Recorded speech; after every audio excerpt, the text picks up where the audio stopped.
Here, this perp back with another video, and I just got out of watching The Boy and the Heron. This is a brand new Studio Ghibli film, which you should already know what to expect when it comes to Studio Ghibli's animation and the way that they tell their stories. This movie doesn't disappoint, but I will say it's a very bizarre movie. I won't go into spoilers because I know this movie isn't out yet as I'm recording this. It comes out this weekend. There's like another preview, like kind of night on the 6th. So if you got like AMC, you can kind of check out the times for that. But I went to go see the IMAX, screening, which I did like a double feature with seeing Godzilla -1 for the second time in IMAX. That was phenomenal. I also have a review for that on the channel as well. You can check that out. But we're here to talk about The Boy and Heron. I automatically was looking forward to checking out this movie when I first saw the trailer, and just looking at the animation style and how creative it is, and how it still has that Studio Ghibli kind of aesthetic to it. And not only that, it has a stacked dub cast, and I was on the assumption that I was going to see the subbed in IMAX, but I guess it was the dubbed.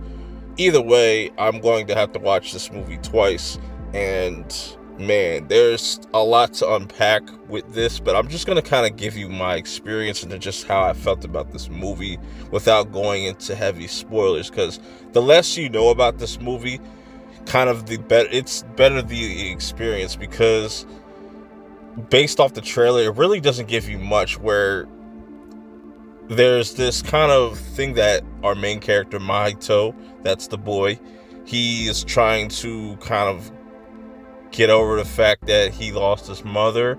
He's still kind of going through grieving process, and his father is just a part of like this factory, and he's got a new girlfriend that looks oddly similar to his mother. And at first he doesn't really acknowledge her as like a stepmom at this point, but once he goes over there, this is where we get introduced to the Heron, that's also voiced by Robert Pattinson. He did a phenomenal job in this as well. Just all the dub voice casting was really dope. It's a stat cast. You got Florence Pugh in here. You had Willem Dafoe. You had Christian Bale.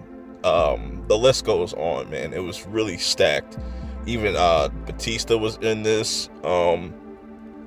So yeah, we just kind of start off with just getting some backstory on Mahito and just his father, them moving around, him really just always being busy, him moving into a new spot, and there's just so much bizarre things going on at this crib where his stepmom lived, where you got these like old ass grannies that are really creepy at first. They have this like creepy, unsettling kind of vibe to them, but they ended up being actually cool and ties into the overall story really well.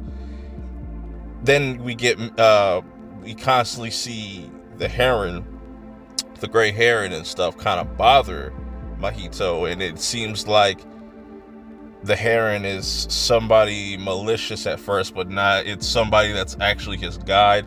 There's this whole other like mystical, supernatural, magical side of this story that gets really fucking crazy, and that's where I feel like the creativity and the imagination just runs wild throughout this whole entire movie. With the animation, just every frame of animation is just so clean. It's something you could use as a wallpaper. It's just so much attention to detail, where there's just like these nice greens and the skies look crazy animated. It's just such a well animated film, and they really go crazy. Like, the adventure aspect of this whole entire movie is really what's fascinating, and I think just the way they kind of lay it out, it can kind of be confusing for some people maybe, but once you get to the end and you kind of see what's going on, that Mahito has a much bigger purpose, but he wants to figure out what's going on with his stepmom, And also his stepmom's pregnant, so he also has a little brother or sister. And it's kind of odd how she kind of just lays all that out to him, like off their first meet. It was kind of awkward, and you can kind of see the disdain in his face, but he ends up going on this crazy adventure that is so wild, and I just couldn't even imagine it. But it's so creative, and just how the story intertwines with what's going on, just what you see, and just, man, the animation just will leave you gushing. The story is very heartfelt. It's definitely going to be one of those stories that you have to kind of let sit and marinate, because there's a lot going on, and it is moving pretty fast once you get to like the second half of this film, and we get into the crazy wild stuff and him going on this crazy adventure. And he has kind of like two paths he can kind of take, and it's interesting where the story goes and the characters that he meets along the way. I definitely would recommend checking this out if you are a fan of Studio Ghibli movies, or if you're just a fan of animation in general. I think this is definitely the best animated movie, just because of, like I said, the attention to detail.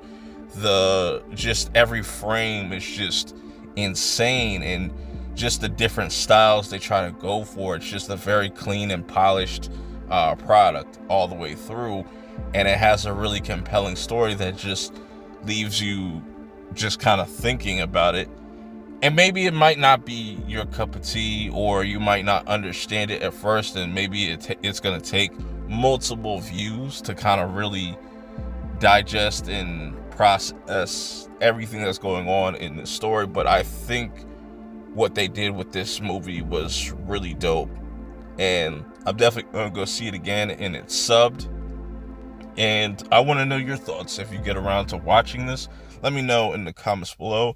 But until next time, I will see y'all in the next one. Peace.